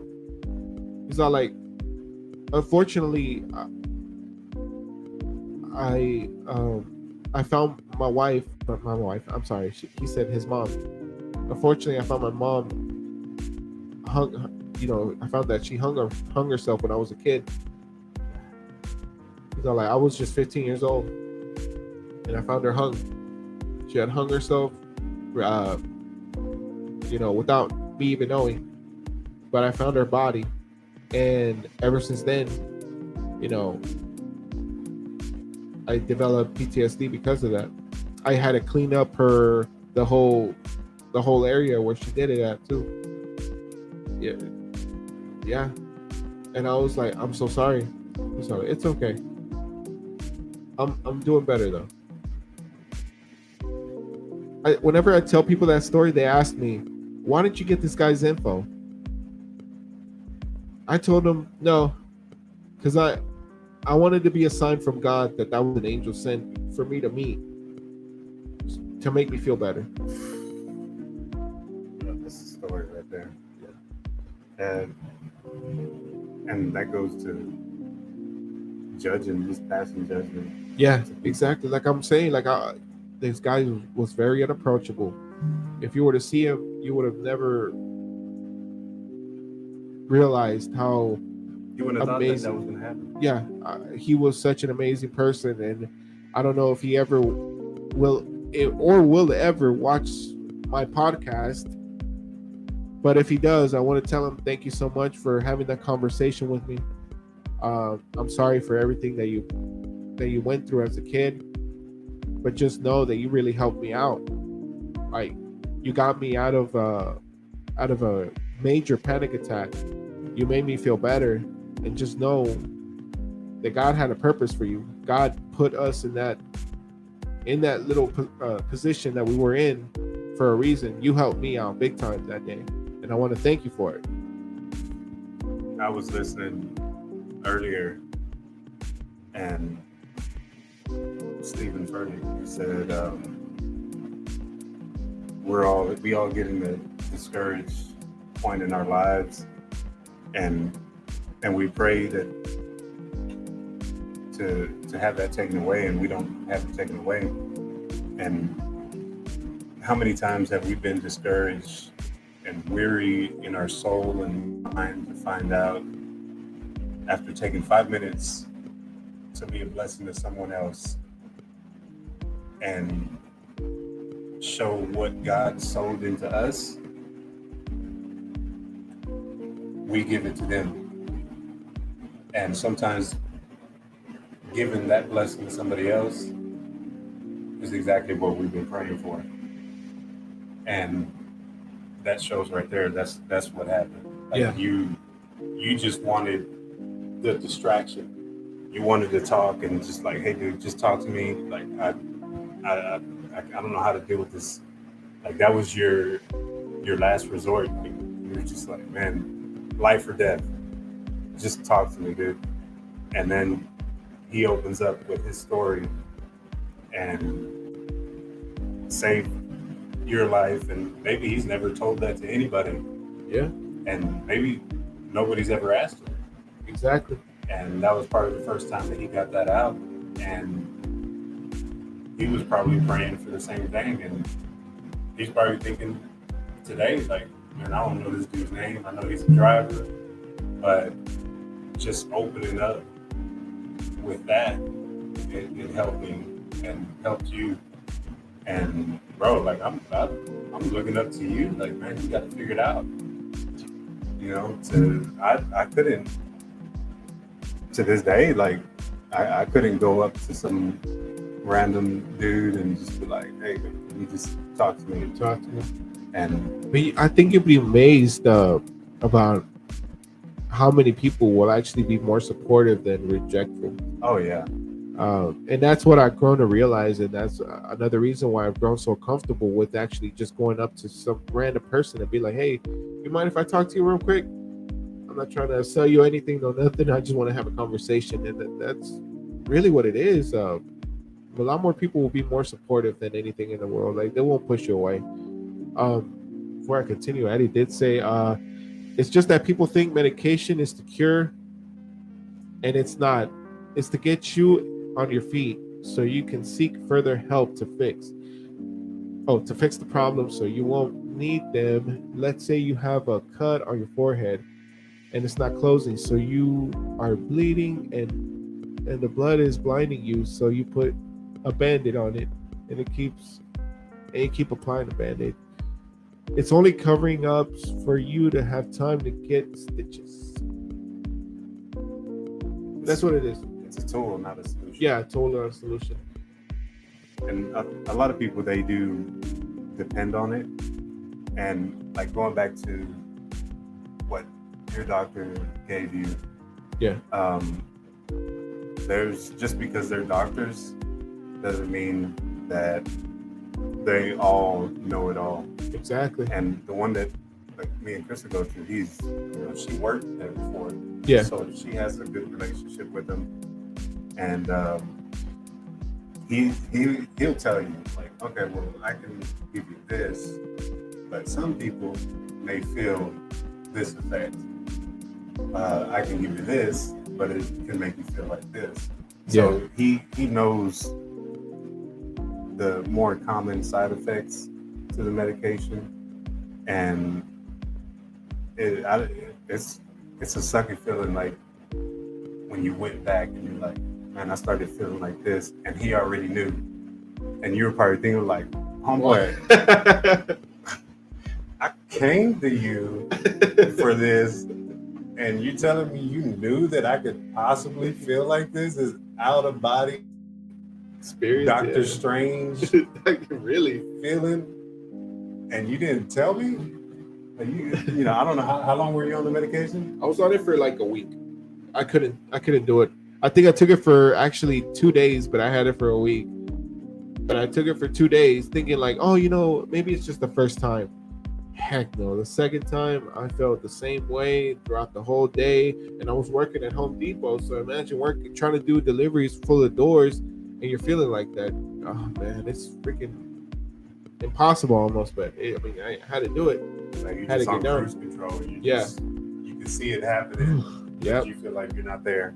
Exactly. You would feel like you wouldn't want to cry because you feel like your kids aren't even real. It's just the worst feeling in the world. If you ever dealt with depersonalization, dissociation, or whatever other people are calling it, I know the feeling, and trust me, there. Once you stop paying attention to the effect of it, you start realizing like, okay, it's in my head. I need to push it. I need to brush it off. That's what it is. Like as soon as I start feeling a little bit of it, I close my eyes and I tell myself, nope, not today. That's really what it is. Like you said that when y'all were at the grocery store, you started feeling that, and you said your son was just we're at the parking lot. We were just sitting in the parking lot real quick before we actually went inside, and my son was just talking so much. And you said that your wife, but then she was like, I don't know how to deal with this. Yeah. But she actually did. I don't think she's giving herself enough credit, because she knows that you already told her, like, just give me a second, it'll pass. Yeah. And that right there is the help that you need, and she's able to recognize it, and she knows what she needs to do to help you get through it. And there might be better things and faster things to use, but right there, I mean, she's got it pretty down. And like I said, I'm pretty good at reading people, and there's been a few times where like I've seen you and I can tell that you're pretty anxious, and I'll just be like, all right, I'll ask him tomorrow. Or I think the time I was helping you unload your truck, and you just had to sit down, and I walked away, and I was like, all right. And I told you, I said, hey, need anything? You're like, nah, I'm just gonna chill. I'm like, all right. But that's the thing, and I know that when you're having that, and if there's a whole bunch of people, that even if it's just one person, there's a lot of people just coming up to you and they just start talking to you, it just makes it worse. Yeah. And it's hard to get out of that. And when you're at that point, that's where you're like, man, I don't want to say shut up. Yeah, like get out of here, man. Like, I'm about to hit you for real. Your wife said, clapping for self-awareness, acknowledging that it's okay to just see the issue arising and having the confidence to address it head on. She also said, Mark, I think you have experienced that. That's when I ask you, where you at? You're here, but you're not here. You see what I'm saying? Yeah. Like, I don't see it. Yeah. She sees it.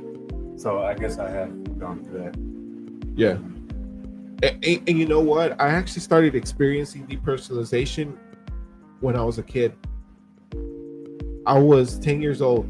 I will never forget this, because I actually even went to the hospital, UTMB hospital in Galveston, because they had to do further testing in my head to make sure everything was okay. And it's crazy that I didn't find out exactly what I had until 27 years later, after I had anxiety. And not a doctor didn't even tell me what it was. I found out what it was through YouTube. I just typed in my symptoms, and guess what? The first video that popped up, that's what I looked at. And sure enough, that same guy was describing every single thing that I was experiencing. And that's how I knew what the name of it was. And I went on Google and did further research, and bam, there's my answer right there. And I was like, holy shit, no doctor back then could ever tell me what it was. All they did was further testing in my head, and they called me up, I think a week later, and they wanted to talk specifically to me because they thought it was something, they thought it was something at home that was going on. Mm-hmm. But they wanted to talk to me, even though, they could have talked to my parents, but they wanted to talk to me specifically.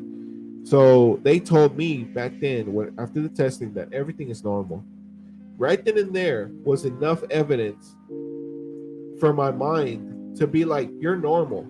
The doctor's telling you this.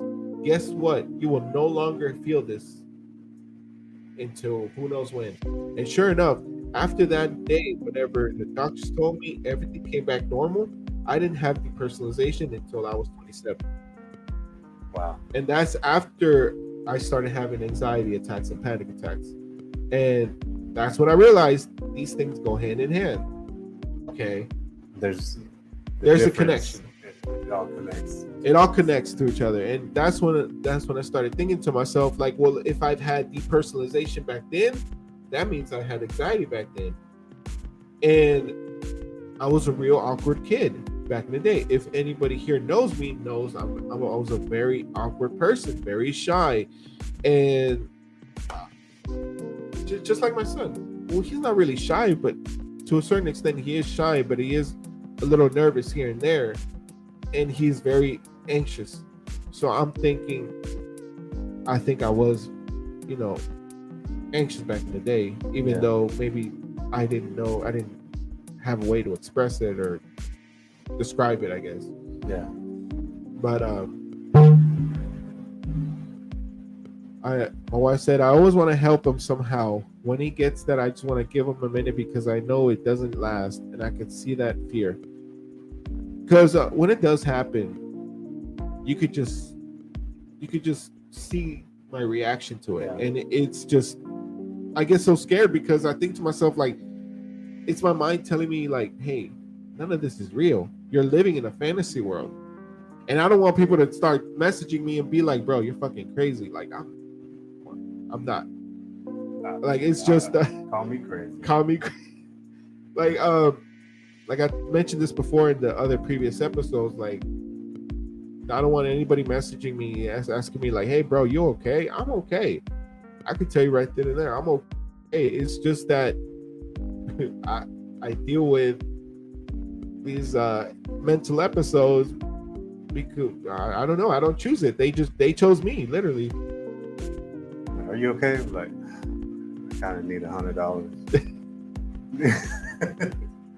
So yeah, I'll take prayers. I'm good. Trust me, I'm good. I'm talking about it so I can help other people too, because you may not know how to like describe your experiences or whatever you may be going through, but that's why I'm here. If you're going through the same thing that I'm going through, this can possibly help you. Yeah, you ain't the only one. Exactly. And we don't got to figure it out. The hell no. Like, this is just that mental strength that we have developed to get through it.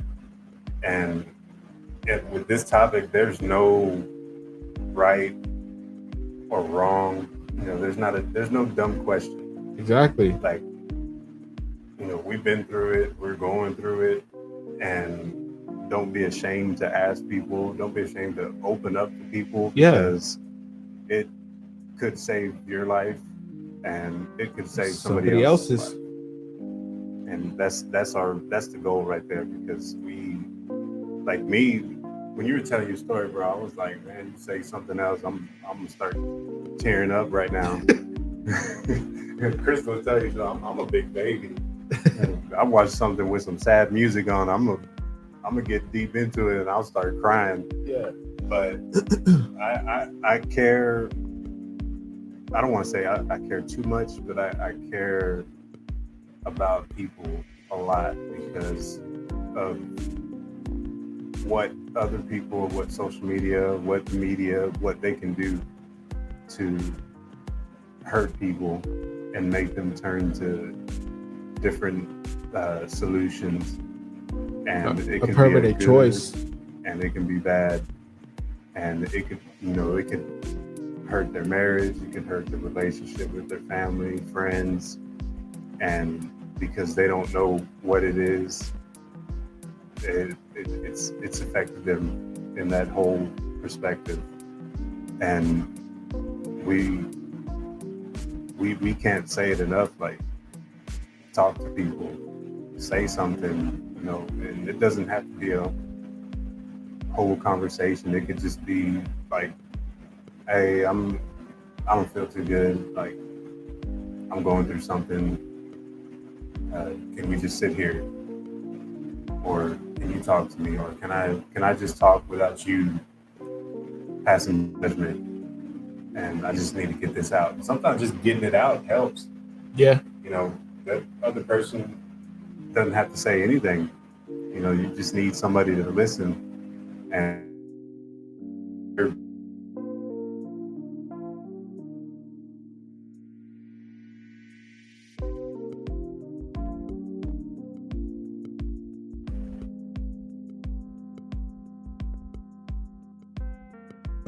if they're your real friends, family, partner, they're gonna listen. They're gonna respect you, and they're gonna respect what you want to do. And shoot, if they do say something, it might be something that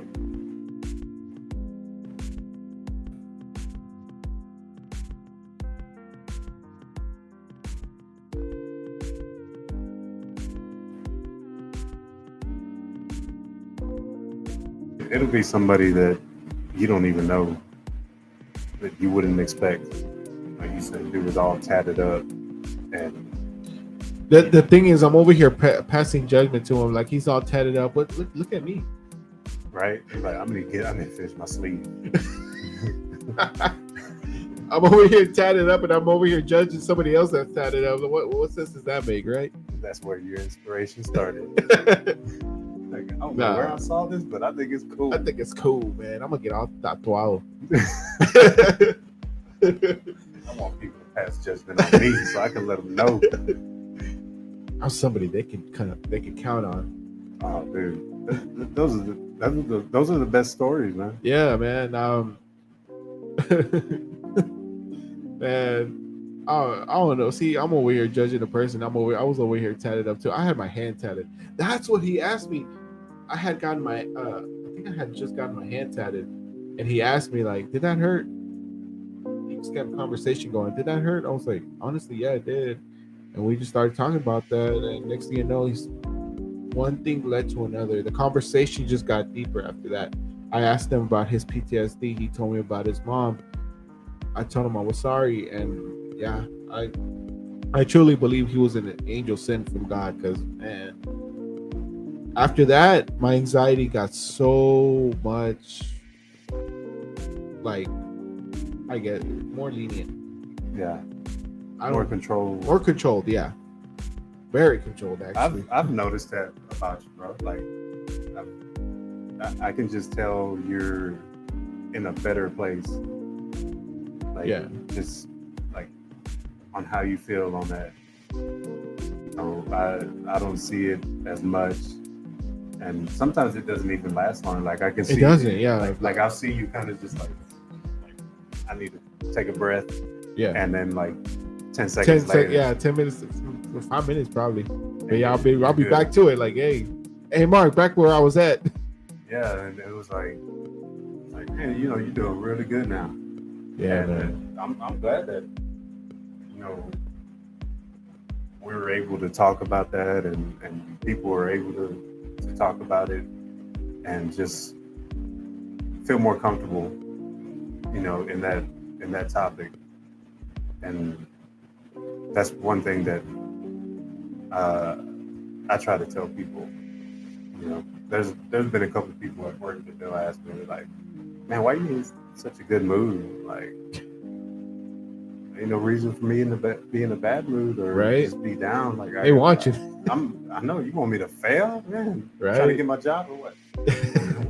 But I'm real optimistic, so I always look at everything like, okay, it can get better. No, for sure. You know, people out there that are just, you know, like, come on, you got to be realistic. Like, I mean, I know what it is, but you know, you go and play the lotto, you're thinking, man, if I win this money, I'm quitting my job, I'm doing this. So all you're doing is, I hope I win this. And you're thinking, I could win this, even though there's billions of people out there playing. Right. You know, I got a chance to win.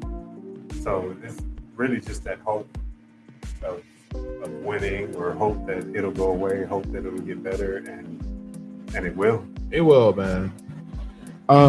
Yeah. So my advice to everybody, it'll get better. Just like what Mark just said, it'll definitely get better. We are, I don't want to say prophets, but we've experienced it. we've gone through it, we witnessed it, and we can tell you that it does get better.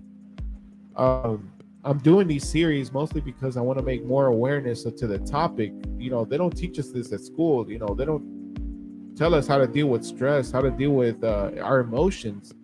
We literally have to figure that out on our own. And I'm doing this series because I'm tired of losing people, man. I'm tired of seeing like this, you know, best friends that I grew up with, or, you know, are no longer here because of so and so, whatever reason. Sometimes that reason could have been prevented. And I'm trying to avoid this. I'm trying to reduce the numbers. I'm trying to decrease those numbers because I'm tired of it, man. I feel like, you know, mental health needs to be brought up more, and more awareness, you know, to the situation. But we're down to our last 5 minutes. I definitely enjoyed our conversation, Mark. I'm gonna be doing more like, this is a topic that I'm gonna make more series about. So I think I want to bring you back in because you and I could talk about anxiety all day.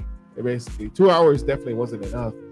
But man, I definitely want to bring another person with us, man. We could definitely make that happen and just extend that conversation a lot further. I really liked the other episode. Which one? When it was you and all four of us. Yeah. That was good. That was a good one, man. And that was four of us, and we were able to extend it 2 hours. And this episode being just two of us, we could have gone further too. Yeah, I think that was really. If we were all to have an episode, I think that would be good. Yeah, just to get a different voices on it. Exactly. Yeah, I definitely will be bringing somebody else with that. If you want to join the conversation, you know, for the next battle within mental health series, you know, let me know. I'll go ahead and bring you in. It's no problem. I definitely want to, you know, bring different stories, different topics to the whole mental health. I don't know, man. I want to extend that conversation. I want to bring more awareness to that. Before we go, Mark, I do have some speed questions here. I have 10 speed questions for every special guest that I have. Well, it's not really going to be a time limit. You're just going to answer to the simplest as you can. It's going to be 10 very short questions, very short answers too. So just to get to know you a little better. All right. So I'm going to start, all right? Go ahead. Are you a Chevy or a Ford guy? Chevy. Which would you prefer, cooking or cleaning? Cleaning. Cleaning, all right. Favorite color? Blue. What is your dream job? Stay-at-home dad. City or the country? Country. Favorite food? Mexican food. If you won the lottery, how would you spend it? Happily ever after. Favorite holiday? New Year's. If you were to star in a movie, who would you like to co-star? Who would you like as a co-star? I'm sorry. Denzel Washington. If you could live anywhere in the world, where would it be? I'd want my own island. Your own island? Yeah. Hey, winning that lottery could get you the new island. All right, so that's the last of the questions, but I do have one more question just to end the episode on. Seeing as we are in the last month of 2022, what is your New Year's resolution for 2023? Do better for my kids. Keep teaching them what they need to know as far as advancing in school and in life, which, even though they probably won't know, but when they get older, they'll know. They'll say to themselves, like, man, my dad told me this when I was a kid. I'm gonna have to use it. But just be a better father, be a better husband, be a better friend. That's always my goal, and not be fat. Not be fat? Yeah, and it's hard if I like Mexican food. Hey man, we all love Mexican food. There's just something about it that's so addicting. That There's right a there, reason why I'm as big as I am. that's like trying to go get medicated at the doctor. He's like, ain't nobody told me that Right. I was gonna have high blood pressure or risk having a heart attack. But they did say it was good food. Right. They did say it was good. They didn't tell us the negative effects of it. Blame it on my grandma and my tias and Bill. All right, guys. We have reached the end of the episode. Join us this Tuesday for I have a new episode coming up this Tuesday, Trucking with Pablo Gordon and Kirsty Critchfield.